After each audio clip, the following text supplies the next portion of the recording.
एक बार एक हंस और हंसिनी हरिद्वार के सुरमय वातावरण से भटकते हुए उजड़े वीरान और रेगिस्तान के इलाके में आ गए। हंसिनी ने हंस को कहा कि ये किस उजड़े इलाके में आ गए हैं?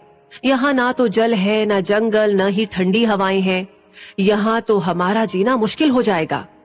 भटकते भटकते शाम हो गई तो हंस ने हंसिनी से कहा कि किसी तरह आज की रात बिता लो, सुबह हम लोग हरिद्वार लौट चलेंगे। रात हुई तो जिस पेड़ के नीचे हंस और हंसिनी रुके थे उस पर एक उल्लू बैठा था। वो जोर से चिल्लाने लगा। हंसिनी ने हंस से कहा, अरे यहाँ तो रात में भी सो नहीं सकते, ये उल्लू चिल्ला रहा है। हंस ने फिर हंसिनी को समझाया कि किसी तरह रात काट लो, मुझे अब समझ में आ गया है कि ये इलाका वीरान क्यों है। ऐसे उल्लू जिस इलाके में रहेंगे वो तो वीरान और उजड़ा ही रहेगा। पेड़ पर बैठा उल्लू दोनों की बातें सुन रहा था। सुबह हुई, उल्लू नीचे आया और उसने कहा कि हंस भाई, मेरी वजह से आपको रात में तकलीफ हुई, मुझे माफ कर दो। हंस ने कहा, कोई बात नहीं भैया, आपका धन्यवाद। ये कहकर जैसे ही हंस अपनी हंसिनी को लेकर के आगे बढ़ा, पीछे से उल्लू चिल्लाया, अरे हंस, मेरी पत्नी को लेकर कहाँ जा रहे हो? हंस चौंका। उसने कहा, आपकी पत्नी? अरे भाई, ये हंसिनी है, मेरी पत्नी है, मेरे साथ आई थी, मेरे साथ जा रही है। उल्लू ने कहा, खामोश रहो, ये मेरी पत्नी है। दोनों के बीच विवाद बढ़ गया। पूरे इलाके के लोग एकत्र हो गए। कई गांवों की जनता बैठी, पंचायत बुलाई गई, पंच लोग भी आ गए। बोले, भाई किस बात का विवाद है? लोगों ने बताया कि उल्लू कह रहा है कि हंसिनी उसकी पत्नी है और हंस कह रहा है कि हंसिनी उसकी पत्नी है।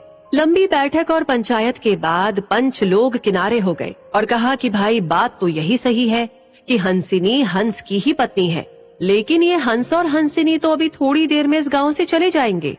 हमारे बीच में तो उल्लू को ही रहना है, इसलिए फैसला उल्लू के ही हक में सुनाना चाहिए। फिर पंचों ने अपना फैसला सुनाया और कहा कि सारे तथ्यों और सबूतों की जांच करने के बाद ये पंचायत इस नतीजे पर पहुंची है कि हंसिनी उल्लू की ही पत्नी है और हंस को तत्काल गांव छोड़ने का हुक्म दिया जाता है। ये सुनते ही हंस हैरान हो गया और रोने, चीखने और चिल्लाने लगा कि पंचायत ने गलत फैसला सुनाया, उल्लू ने मेरी पत्नी ले ली। रोते चीखते जब वो आगे बढ़ने लगा तो उल्लू ने आवाज लगाई, ए मित्र हंस, जरा रुको। हंस ने रोते हुए कहा कि भैया अब क्या करोगे? पत्नी तो तुमने ले ही ली, अब जान भी लोगे क्या? उल्लू ने कहा, नहीं मित्र, ये हंसिनी आप ही की पत्नी है और हमेशा रहेगी। लेकिन कल रात जब मैं चिल्ला रहा था तो आपने अपनी पत्नी से कहा था कि ये इलाका उजड़ा और वीरान इसलिए है क्योंकि यहाँ उल्लू रहता है। मित्र, ये इलाका उजड़ा और वीरान इसलिए नहीं है कि यहाँ उल्लू रहता है। ये इलाका उजड़ा और वीरान इसलिए है क्योंकि यहाँ पर ऐसे पंच रहते हैं जो उल्लुओं के हक में फैसला सुनाते हैं। शायद 65 साल की आजादी के बाद में भी हमारे देश की इस बुरी दशा का मूल कारण यही है कि हमने उम्मीदवार की योग्यता न देखते हुए हमेशा ये हमारी जाति का है, ये हमारी पार्टी का है, इसके आधार पर अपना फैसला उल्लुओं के ही पक्ष में सुनाया है।